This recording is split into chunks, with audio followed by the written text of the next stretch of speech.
Instead of giving fines to people who drive drunk, why not solve this problem at the root? Why not make cars that do not collide? Why not put an emphasis on public transportation? Or why allow alcohol if it can be so dangerous? A lack of money or profit leads indirectly to such dangerous situations where human well-being is no longer a priority. Laws punish without explanation, and this behavior is identical to that promoted by the school.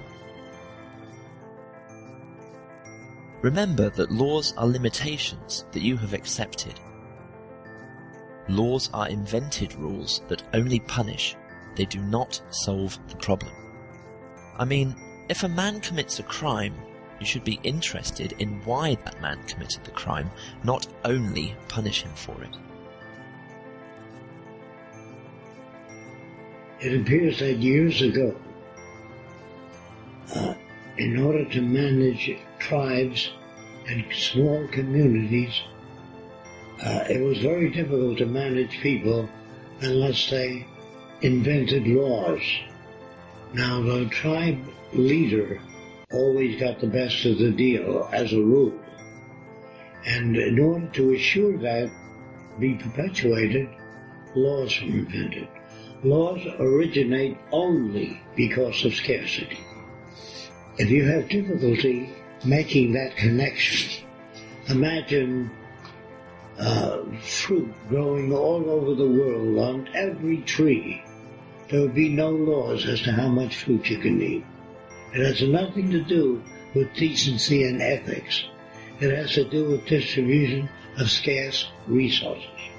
Naturally, the control group of any society gets the best. And that's the way the law is set. If we run out of material, laws are arranged so that some people get so much and others get so much, and by the amount of work you do, you get so much or so much less. But remember this, as essence, a way of thinking about law is think in terms of scarcity. If most of the airplanes disappeared for whatever reasons, hurricane storms, then the few planes that did exist would be used by the establishment, the key rulers of the establishment. Do you understand that? If thousands of planes exist, thousands of cars, there's no need to make laws regarding who uses cars. But you can make laws about cars. On the highway, the speeds, all that sort of thing. That's to maintain a degree of control. But the best way to maintain control is through technology, so that you make cars that can't hit one another and can't exceed the speed as established in the given district. And rather than having the speed rate indicated on the highway, the power output for cars will be a certain range, instead of saying, do not drive over 60 miles an hour. I would say that was the original intent of law, to get the masses of people to accept the limitations superimposed upon them as being the result of their own misbehavior. You deserve what you get. You hear that? You deserve what you get. So if you can convince people that all the misery that befalls you, you're paying off your karma, well, that's not bad. You don't have to have too many policemen out there either. Remember, laws are necessary in an unjust and uneducated system.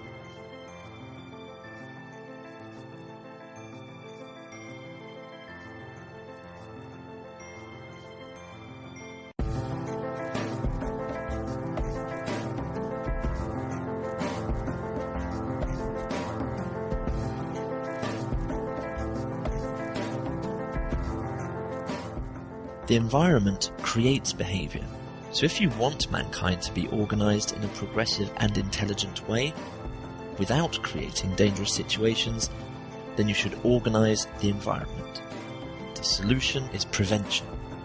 Create abundance, and nobody wants to steal. Nobody will kill due to scarcity, nobody will be jealous of others' property, no one will become selfish.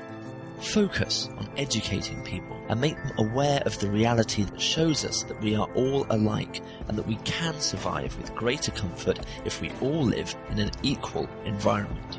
You also focus on teaching children how to communicate with others, how to solve problems, and how to debate ideas that are contradictory.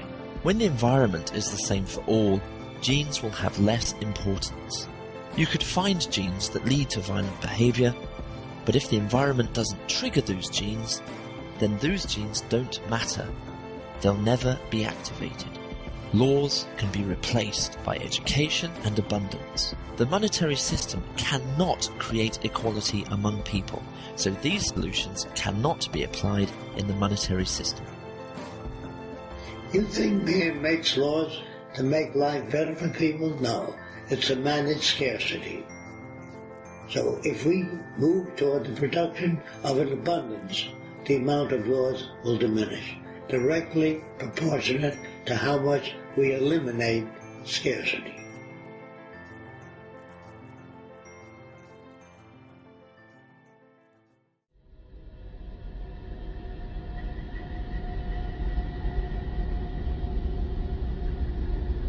The human being is a being capable of discovering. We are the most capable as far as we know. You cannot prohibit without reason for such a being. We are not so primitive.